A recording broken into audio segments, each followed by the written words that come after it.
کچھ دیگر خبریں شامل کرتے ہیں۔ کراچی میں جماعت اسلامی کے احتجاج نے شدید تصادم کا روپ دھار لیا۔ پولیس نے کارکنان پر لاٹھی چارج کیا اور شیلنگ کی، جس میں کچھ اہلکار زخمی بھی ہوئے۔ کئی مظاہرین کو گرفتار کر لیا گیا، جبکہ ساؤنڈ سسٹم والا ٹرک بھی تحویل میں لے لیا گیا۔ ابتدائی مذاکرات ناکام ہونے کے بعد پولیس نے تازہ کمک اور وینز منگوا لیں۔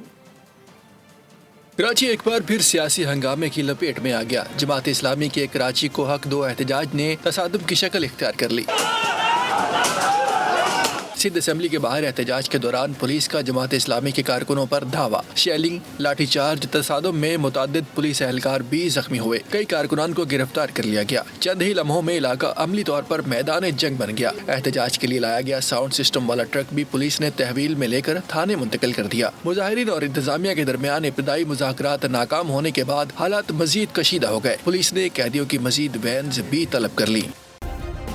سبسکرائب کریں اور بیل دبائیں تاکہ کوئی خبر رہ نہ جائے۔